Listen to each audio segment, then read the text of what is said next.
E aí, pessoal, tudo bom? Então, assunto novo, certo? Espero que não tenha nenhuma dúvida sobre separação de misturas, porque eu não vi nenhum comentário como retorno. Então, eu acredito que estejam todo mundo aprendendo, tá bom? Então, esse é o módulo 5, tá? Eu vou tratar hoje sobre a tabela periódica e distribuição eletrônica, certo? São assuntos que têm tudo a ver que andam lado a lado. Beleza? Então, primeiro, a organização atual da tabela periódica. Como é que foi organizada a tabela periódica? Primeiramente, para que é que serve a tabela periódica? Bom, pessoal, a tabela periódica serve para nós termos uma organização mediante aos elementos que existem na natureza. Tá? Não só na natureza, mas também os sintéticos também. Tem elementos que são encontrados na natureza e tem outros elementos que foram criados em laboratórios, que não existem na natureza. Certo? Então, é necessidade dos químicos e dos físicos também, para todas as outras áreas que trabalham com essas disciplinas, organizar os elementos. Por exemplo, você pega um guarda-roupa, você vai misturar sua cueca com sua meia, com seu tênis? Não vai. Você vai ter um lugarzinho para o tênis, vai ter um lugarzinho para a meia, vai ter um lugarzinho para a cueca.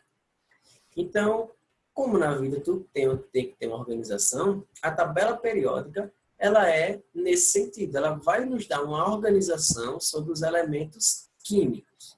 Tá bom? Então, como é essa organização? A tabela periódica, pessoal, ela é separada em períodos e famílias. Tá? Daqui a pouco eu vou falar sobre isso. E todo elemento químico, ele vai estar situado em um período e em uma família. Tá bom? Então, a organização dos elementos químicos é em ordem crescente número atômico, ou seja, você vai ter o primeiro elemento, que é o hidrogênio, aqui na ponta dessa ponta da tabela, e você vai começar a descer, à medida que você vai descendo na tabela, o número atômico vai aumentando. Então, por exemplo, o elemento número 70, ele não vai estar em cima da tabela, ele vai estar mais ou menos do meio para baixo. Porque à medida que eu vou descendo a posição na tabela, eu vou aumentando o número atômico. E o que é o número atômico, pessoal? O número atômico, galera, é exatamente igual ao número de prótons. Ó, o que vai definir qual elemento é qual é a quantidade de prótons que existem dentro do seu núcleo. Então, um elemento, ele nunca vai ter a quantidade de prótons igual ao outro.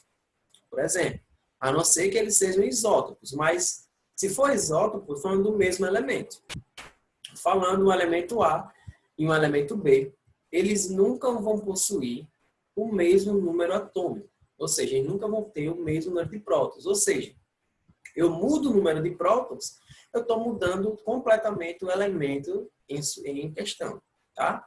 Isso é diferente dos elétrons. Os elétrons eu posso mudar e a quantidade de elétrons eu posso mudar e o elemento continua o mesmo.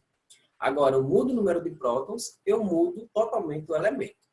Belezinha? Então, é por isso que depois dessa descoberta foi que foi feita a tabela periódica pelo número atômico. Porque cada elemento vai possuir o seu número atômico, cada elemento vai possuir o seu número de prótons, então cada elemento vai ter uma posição específica na tabela periódica. Tá bom? Então, nas tabelas periódicas mais elaboradas, pessoal, vai vir assim um elemento químico. Esse Hg é o símbolo do elemento, para esse caso é o mercúrio. Tá? A maioria dos elementos químicos, pessoal, vão estar abreviados em latim, na sua forma nominal de latim. Tá? Aqui embaixo é a sua massa atômica, que eu vou falar sobre ela. Em algumas tabelas vem sua configuração eletrônica, ou seja, como estão distribuídos os elétrons ao redor do seu núcleo. Daqui a pouco eu vou falar sobre ela também. Aqui ele vai falar o seu estado físico, se é radioativo, artificial, líquido gasoso, sólido. Tá? Mas tem algumas tabelas mais elaboradas. E o número atômico está sempre em cima, pessoal. Certo? O que é o número atômico? Falei novamente, é a quantidade de prótons. Certo? A massa atômica. Como é que a gente define a massa atômica, pessoal? Ela é calculada pela média ponderada das massas dos isótopos deste elemento. Lembrando, o que são isótopos? São elementos que possuem o mesmo número de prótons, certo? Então, por exemplo, a massa atômica do boro. Ó, eu tenho 2 isótopos do boro, que é o boro 10, que tem 10, e boro 11, que tem 11 prótons. Na natureza, o boro 10 ele é 19,9% encontrado nessa forma e 80,1% encontrado nessa forma. Como é que eu faço? Eu pego a quantidade de prótons, multiplico pela porcentagem, somo pela quantidade de prótons aqui, multiplico pela porcentagem, depois divido por 100. Já que é porcentagem, tem que tirar essa porcentagem aqui, já que é uma média ponderada. Então, eu digo que quando eu fizer esses cálculos, vai dar 10,8. Então, pessoal, 10,8 é a massa atômica do átomo de boro. Beleza? Então, as massas atômicas, elas são calculadas a partir desse pressuposto aqui de média ponderada. Certo? E eu tenho grupos e períodos. Essa daqui é a tabela periódica. Tá? Como eu falei, eu tenho famílias e eu tenho período na tabela periódica. Tá? O que é família? Pessoal, a família vai existir 2 grandes grupos de família. É a família A e eu tenho a família B. Tá? Família A e a família B.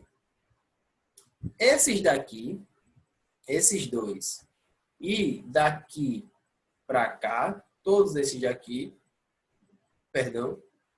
todos esses daqui, são elementos da família A.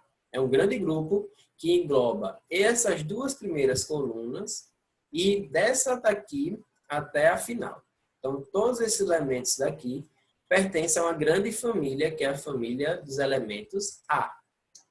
Todos esses daqui de baixo e esses daqui do meio são todos da família B. Tá bom? Então, novamente, esses daqui para cá são família A. Esses em azulzinho mais escuro e esses cor de pastel aqui embaixo, que eles estão aqui mais para não alongar a tabela. A gente chama eles de elementos de transição interna. Esses daqui também são todos da família B. Tranquilo? Fora essa grande distribuição, pessoal, cada uma coluna dessa aqui vai me dizer qual é a família que existe. Então, eu tenho um nome específico para cada família, tá? Por exemplo, o hidrogênio, ele é o único anômalo aqui, porque ele não possui nenhuma família. O hidrogênio, ele possui características de várias famílias. Então, ele não fica englobado em uma família só específica. Então, o hidrogênio, por ele ser o elemento mais simples, a partir do hidrogênio foi criado todos os outros elementos, mas ele é o único elemento que não se encaixa em apenas uma única família, se encaixa em todas. É de se pensar, né? Se ele foi o átomo criador de todos os outros átomos, então é capaz de nós pensarmos que ele vai ter características de todos os outros átomos, tá? Então, ou na sua maioria. Então, o hidrogênio, pessoal, ele não apresenta família na tabela periódica. Ele fica aqui porque ele está no grupo 1 e ele é o primeiro elemento em questão, certo? Então, volta para cá. Então, aqui a família 1A é a família dos alcalinos, tá? Metais alcalinos. Família 2A, essa daqui, é a família dos metais alcalinos terrosos. Eu vou pular o B. Esse daqui, pessoal, é chamado de 13 ou 3A. Eu prefiro chamar de 3A. Tá? Você separa as famílias A e separa a família B. Essa daqui é 3A, que é a família do boro. Essa daqui é a família 4A, família do carbono. Essa daqui é a família 5A, que é a família do nitrogênio. Volta, estou apertando sem querer aqui. Do nitrogênio. Essa 6A é a família do oxigênio. Só que o povo comumente chama de família dos calcogênios. Calcogênios, tá? Primeiro, eu não acho legal você ficar decorando os nomes das famílias, certo? Mais para frente você vai saber identificar onde está cada elemento na tabela periódica sem sair decorando família, beleza? Mas só avisando que essa família 6A é a família dos calcogênios. 7A é a família dos halogênios e a 8A é a família dos gases nobres. Aí, esses daqui de azul são todos metais de transição, então são todos uma única família, chamados de metais de transição, tá? Metais de transição externos, ou metais de transição só. Aí eu tenho essas duas grandes famílias aqui, relativamente grandes, né? Que são os metais de transição internos, que esses daqui, que estão aqui em cima, são das famílias dos latanídeos, e esses daqui de baixo é a família dos actinídeos, tá? Novamente, não é família, mas eles estão nos actinídeos e aqui nos lantanídeos. E eles são todos metais de transição interna. Novamente, era para eles estarem aqui depois desse quadradinho, só que a tabela fica muito longa. Aí, a gente foi, por conveniência, colocar eles um espaço aqui, para que eles fiquem como metais de transição interna. Beleza? Tranquilo. O período, pessoal. O período são todos esses números aqui do lado. 1, 2, 3, 4, 5, 6, 7. Tá? Então, eu tenho no total 18 famílias. No total, juntando a A com a B, eu tenho 18. 1, 2, 3, 4, 5, 6, 7, 8, 9, 10, 11, 12. 13, 14, 15, 16, 17. 18 famílias no total, certo? E eu tenho 7 períodos no total. 1, 2, 3, 4, 5, 6, 7. Então, todos os elementos que estão aqui são do 5º período, tá? Todos os elementos que estão aqui são do 6º, todos os elementos aqui têm do 7º período, beleza? Anote aí que você vai servir de extrema importância daqui para frente. Só, elementos que estão na mesma família, eles vão ter características semelhantes, tá? Elementos que estão no mesmo período, eles não são obrigados a terem características semelhantes. Tranquilo? Então, lembra aí. Família, características semelhantes. Período não possui ou não são obrigados a possuir características semelhantes. Outra. Elementos que estão na mesma família vão possuir o mesmo número de elétrons na camada de valência. Anota essa parte aí que eu falei agora. Elementos que estão na mesma família vão apresentar o mesmo número de elétrons na camada de valência. E elementos que estão no mesmo período vão possuir a mesma camada de valência. Mas, professor, peraí, o que é camada de valência? Bom, pessoal, camada de valência é a camada mais externa de um átomo. Tá? A gente vai ver isso daqui para frente já, mas já vai anotando aí para não esquecer. Pinta em carvão de batom, sei lá, bota na parede do quarto para você acordar vendo isso todo dia. Camada de valência é a camada mais externa de um átomo. E é com ela que os átomos vão começar a fazer as ligações químicas, assunto que a gente vai ver daqui mais para frente. Tá? Então, beleza. E tem as propriedades periódicas da tabela. Certo? O que é propriedades periódicas? São propriedades que se repetem em períodos. Certo? Essas propriedades, pessoal, vai ficar para uma próxima aula. Eu vou focar apenas hoje no início da tabela periódica, como é organizada e distribuição eletrônica. As propriedades da tabela periódica a gente vai ver na próxima aula. Tá? Para eu falar de configuração eletrônica, galera, eu quero que vocês relembrem o modelo atômico de Bohr. O que dizia o modelo atômico de Bohr? Vamos lá. Eu tenho um núcleo carregado positivamente com prótons e nêutrons. E ao redor do núcleo eu tenho órbitas, ele ainda chamava de órbitas, mas hoje em dia não é mais órbitas, tá? Daqui a pouco eu digo qual é o nome.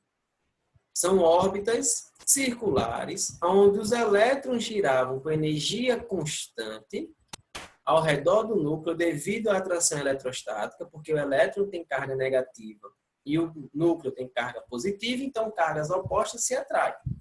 Aí o elétron está aqui em órbitas chamadas de camadas ou níveis de energia.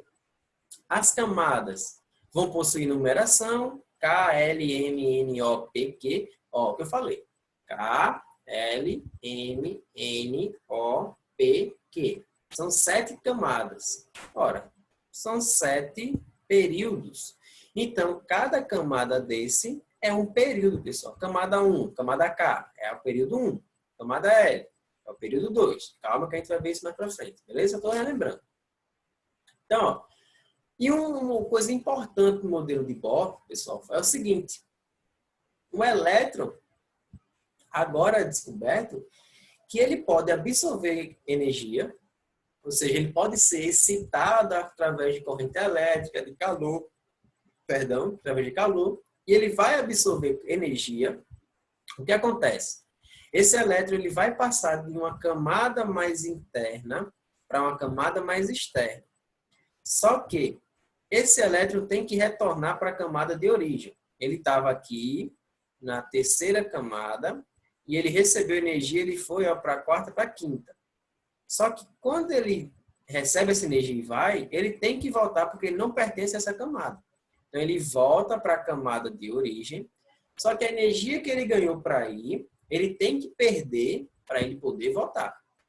Quando ele perde, pessoal, aí o elétron, ou melhor, o átomo, ele vai liberar essa energia de duas formas.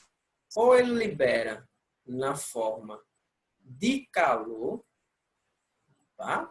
Na forma de calor, ou ele libera na forma de luz, que é representada por esse lambda aqui, tá? Então, o átomo ele vai sempre liberar energia quando o átomo ele volta para a camada de origem, e essa energia ele pode liberar na forma de luz ou na forma de calor. Lembra? Aquele exemplo que eu dou. Como é que funcionam os fogos de artifício? Mesma coisa. Dentro dos fogos de artifício vão ter partículas de metais, onde cada metal, ao ser excitado, vai liberar uma fonte de luz diferente, tá? E é o que torna os fogos de artifício coloridos. Lá dentro tem metal, ele vai ocorrer uma reação de combustão lá dentro, vai pegar fogo. Quando ele pega fogo, o elétron é excitado, vai haver essa ida e vinda de elétrons para a camada mais externa, depois para a camada mais interna e assim vai. E quando ele volta para a camada interna, ele vai liberar calor e luz. Essa luz ela difere de elemento para elemento. Qual a cor de cada elemento? Isso tem tabelado e é intrínseco de cada material. Ou seja, cada elemento vai liberar uma cor que é propriamente dele. Tá? Outra coisa também é como acontece para tudo com coisa que libera luz, fonte de luz. Por exemplo, lâmpada. Antigamente tinha aquelas lâmpadas incandescentes, que era amarela, que você deixava 10 minutos funcionando, você tocasse nela, era uma queimadura de terceiro grau, você tem que cortar a mão. Era quente. Por quê? E consumia muito. Ela consumia muito energia. Por que isso?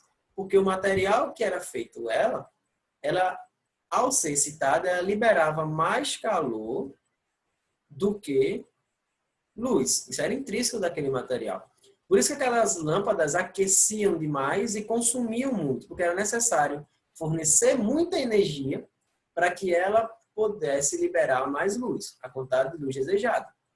Aí lançamos agora, lançamos não, né? Lançaram agora não, um pouquinho de tempo atrás, as LEDs e as fluorescentes. Essas lâmpadas, pessoal, o material que ela é feito, elas liberam mais luz, ou seja, é necessário uma quantidade de energia menor para fazer com que ela libere mais luz, então elas consomem menos e liberam menos calor. Ou seja, você pode deixar essa lâmpada fluorescente ou de LED funcionando por 30 anos.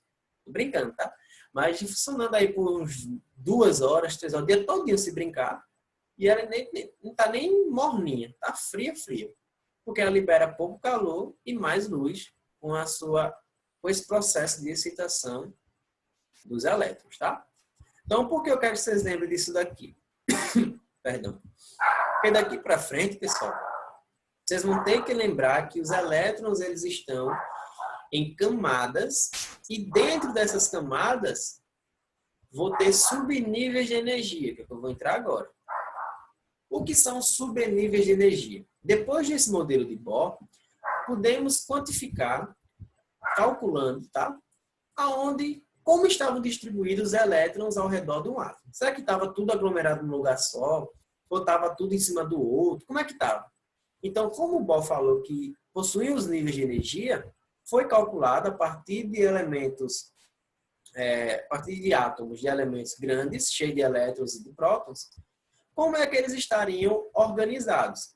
E foi descoberto isso aqui, ó, que teria em cada camada, ou seja, em cada nível de energia, eu vou ter uma quantidade específica máxima de elétrons comportado ali, tá? Então, ó, na primeira camada, na camada K, o número máximo de elétrons são 2. Na segunda camada são 8. Na terceira camada são 18. Na quarta camada são 32. Na quinta camada são 32. Na sexta, 18. E na sétima camada, 8 elétrons no máximo. Tá? Então, podem ter mais camadas, pessoal? Essa é a pergunta que todo mundo faz. Pode. Existem outras camadas. Existem outros níveis de energia. Por que não aparece aqui?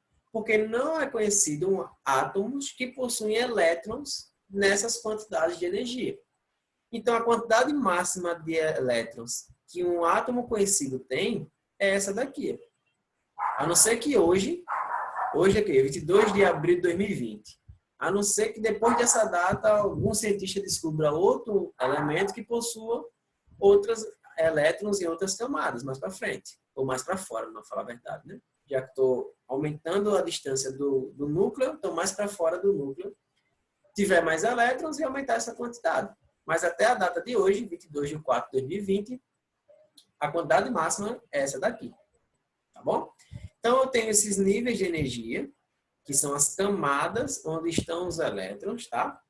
Só que, como eu falei, antigamente tinha a ideia de que existiam órbitas,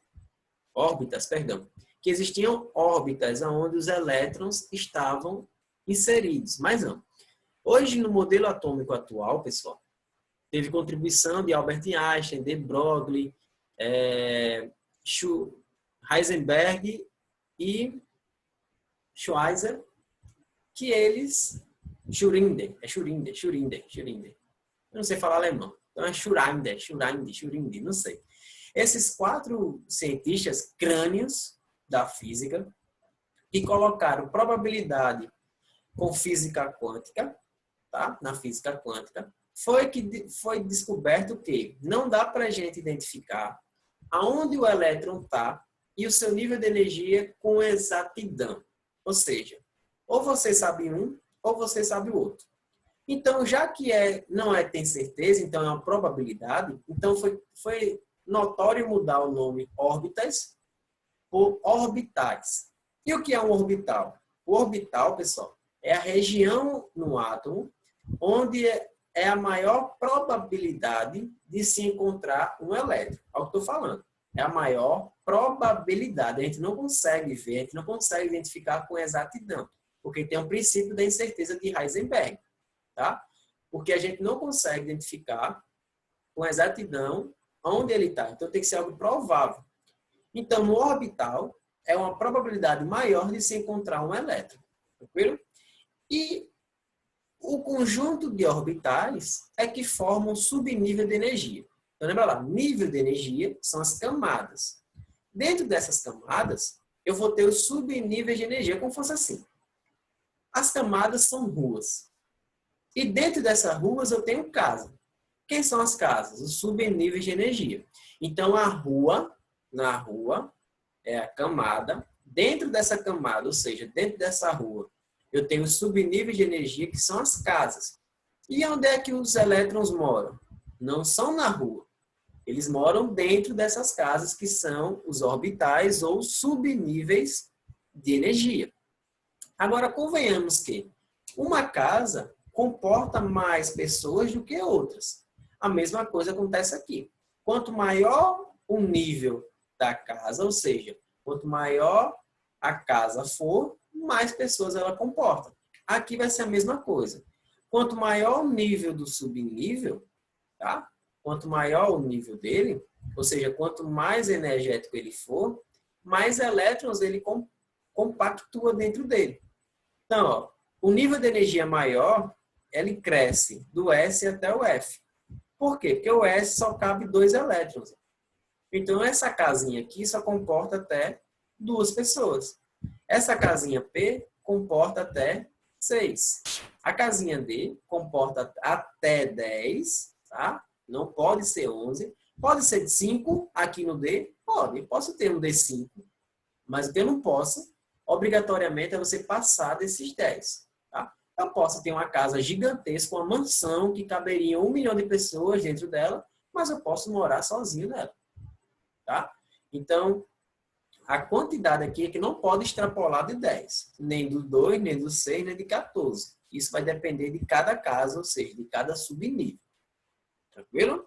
E a representação delas é assim. Ó. S2, o elétron é sempre em cima, tá?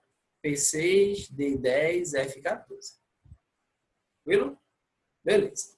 Aí, a partir desses estudos, galera, chegou esse cara chamado Linus Carl Pauling, e ele fez um diagrama para ajudar a gente a descrever como estão distribuídos os elétrons nos átomos. A partir desse diagrama, pessoal, a gente pode prever qual tipo de ligação química que vai realizar.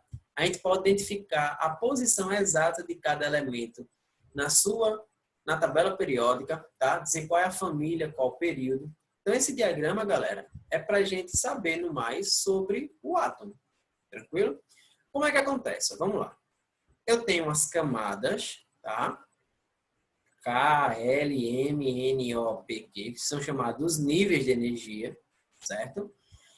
E vocês viram na tabela anterior que cada camada vai compor uma quantidade específica de elétrons. Na camada 1 cabe até 2, na L8 e por aí vai. Aí eu tenho os níveis de energia, 1, 2, 3, 4, 5, 6, 7, que isso daqui é equivalente ao número do período lá na tabela periódica, tá? Por isso que são 7 períodos, que tem 7 níveis conhecidos com elétrons nos átomos. E a distribuição dos subníveis em cada camada. Então, pessoal, por que que na camada K cabe apenas 2 elétrons? É porque eu só tenho isso daqui. No nível 1, eu tenho apenas 2 elétrons. Então, por isso na camada K, que é o primeiro nível, eu só comporto 2 elétrons. Na camada L, por que só 8? Porque no nível 2 eu tenho 2 mais 6 elétrons. 2 mais 6 dá 8 elétrons. Porque na M, que é a 3, tem 18. Porque é 2 mais 6 mais 10, que tem aqui no total 18. Aqui 32, aqui 32. No P eu tenho 18 novamente. E o 7, que é o Q, eu tenho 8. Tranquilo? Como é que acontece a distribuição energética aqui? Vamos lá. Segue sempre a setinha no sentido diagonal e de cima para baixo. Vamos lá. Então, a primeira flechada é essa. A primeira flechada do amor é essa daqui. O cupido pegou, pau! A primeira foi ela. Depois vem para a segunda, que é essa daqui. Perceba que aqui essa flecha só pega ele. A terceira flecha pega quem? Pega primeiro a 2P6, depois o 3S2. A flecha acaba aqui. Aí a quarta flecha, pau! Pega primeiro 3P6 e depois pega o 4S2. Pessoal, pelo amor de Deus. Pelo amor de Deus. Pelo amor de qualquer Deus que você acredite. Não preencha na horizontal. Tá? Se preencher na horizontal, você vai errar. Viram? Errou a questão. Você pode saber tudo desse assunto. Preencher na horizontal, já era. Viram? Então, ó, você preenche na diagonal. Então, depois de 4S2, vem o 3D10, 4P6, 5S2. Depois, 4D10, 5P6, 6S2. E por aí vai. Tranquilo? Certo? Então, uns exemplos aqui. Eu tenho o cloro, que tem 17 prótons. Aí vem o seguinte. Lembra lá. Pelo modelo atômico atual e até o de Bohr, todo átomo no estado fundamental, ou seja, quando a carga total dele é 0, é porque o número de prótons é igual ao número de elétrons.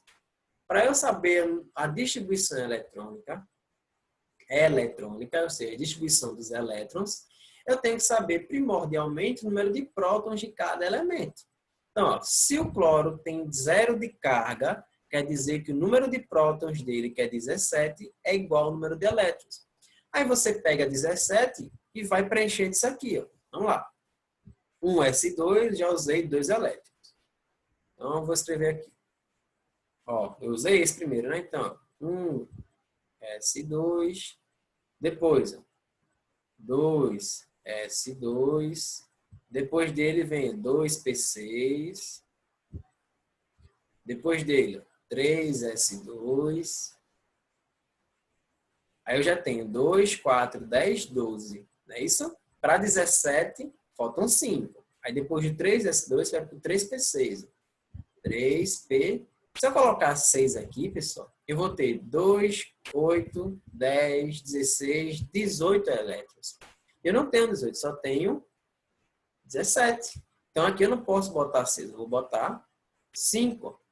Então eu vou ter 2, 4, 10, 12, 17 elétrons. Tá? 17 elétrons a partir dessa distribuição aqui. Beleza? Que foi exatamente como está escrito aqui. Ó. Beleza? Esse daqui que a gente fez foi a distribuição energética. Tá bom? Distribuição energética. Tá? Por exemplo do sódio, mesma coisa. Eu tenho 11 prótons, então eu tenho que ter 11 elétrons, porque a carga dele aqui é 0. Tá? Então, ó, 2, 4, 10 mais 1, 11. Perceba, pessoal, que aqui eu coloquei distribuição energética e aqui eu coloquei distribuição energética. Tá? Perceba que aqui embaixo já tem uma diferença. Eu tenho a distribuição energética e eu tenho a distribuição geométrica. Qual é a diferença das duas? A energética é essa que a gente descobre o subnível mais energético, que é essa que a gente fez aqui. Qual é o subnível mais energético do cloro? É esse aqui, o P.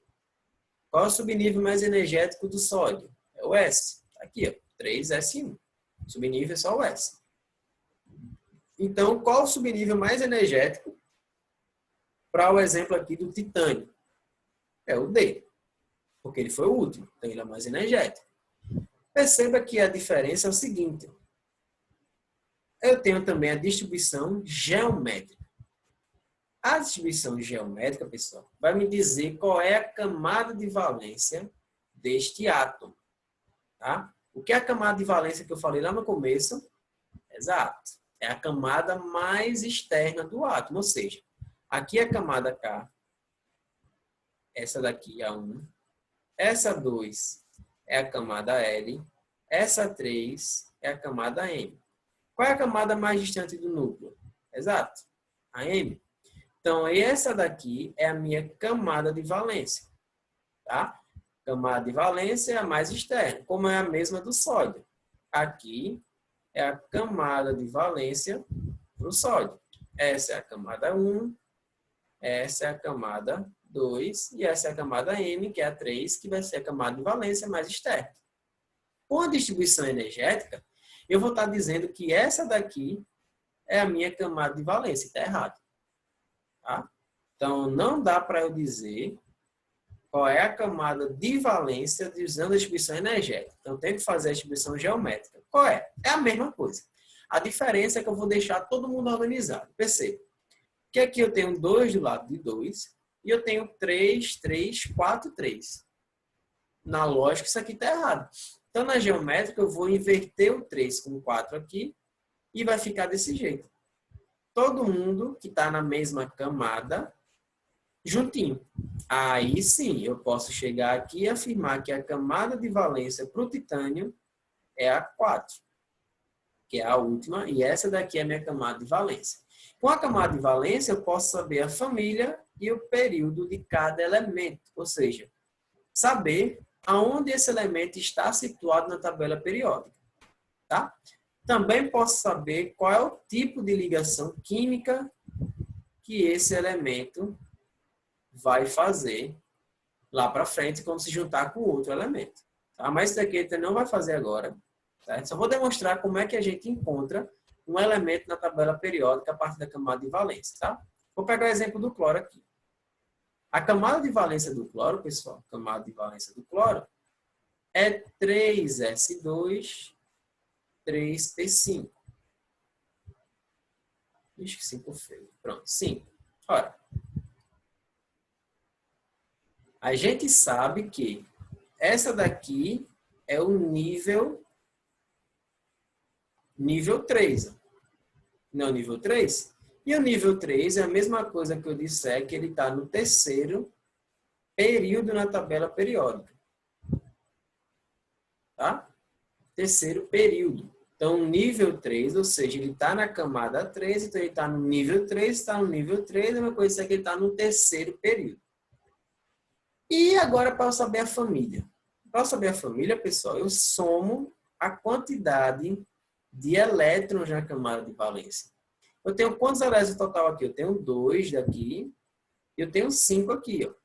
2 mais 5 é igual a 7. Aí vem o pulo do gato. Depois do número 20, depois do número atômico 20, isso daqui vai começar a acontecer. Você vai ter o 3D alguma coisa e vai ter o 4S2. Quando isso aqui acontecer e esse D tiver incompleto, como está aqui, o D não vai até 10, aqui ele está D2. Quando esse D tiver incompleto, a família aqui vai ser o grupo dos B, família B. Já que quando ele não usar o D, não usei o D aqui nesse caso, nessa distribuição aqui eu não usei o D, ou quando eu usar o D, ele tiver completo e eu for usar o P novamente, tá? Aí ele vai ser da família A. Calma, calma, que isso daqui eu vou explicar mais para frente, quando a gente for tratar dos assuntos mais à frente, tá? Estou explicando agora para demonstrar como é que faz. Mas é eficiente. Então, quer dizer que o titânio é da família B. Daqui a pouco eu vou mostrar a vocês que o titânio está na família B. Porque esse D está incompleto. Daqui a pouco eu mostro a vocês. Mas vamos primeiro do cloro. Então, como eu estou antes do 20, aqui é 17, eu não vou usar o D, o subnível D. Então, eu tenho que afirmar de certeza que esse elemento está na família A. Então, pessoal, para localizar o cloro agora, é só eu olhar na tabela periódica, eu vou apagar tudo aqui, senão não dá para ver lá. Tá? É só eu olhar na tabela periódica e confirmar que o cloro ele está na família 7A e no nível 3. Tá? Vamos lá. E vou provar a vocês que o titânio também está na família B. Então, ó. Vamos lá. Ó, família 7A, deixa eu apagar aqui. E terceiro período que eu falei, né? Então, vamos lá. Período 1, período 2, período 3. Ele pode estar em qualquer um desses aqui. É por isso que temos que saber a família. E eu disse que ele é família 7A. Então, 1A, 2A, 3A, 4A, 5A, 6A. Opa, 7A. Olha aqui quem é no 7A. É o elemento 17, que é exatamente o cloro. E eu disse a vocês que o titânio estaria na família B. E tá, olha o titânio aqui, o 22, que ele tá na família B, que eu falei que todos os aqui é da família B, certo? Então, pessoal, a aula de hoje foi essa, beleza? Então, pega o livrinho, vai ler, porque o livro é bom, para você não ficar dependendo só apenas da videoaula, tranquilo? Faz um resuminho e próxima semana eu venho aqui resolver questões com você, beleza? Então, pessoal, até mais. Um abraço. Tchau, tchau.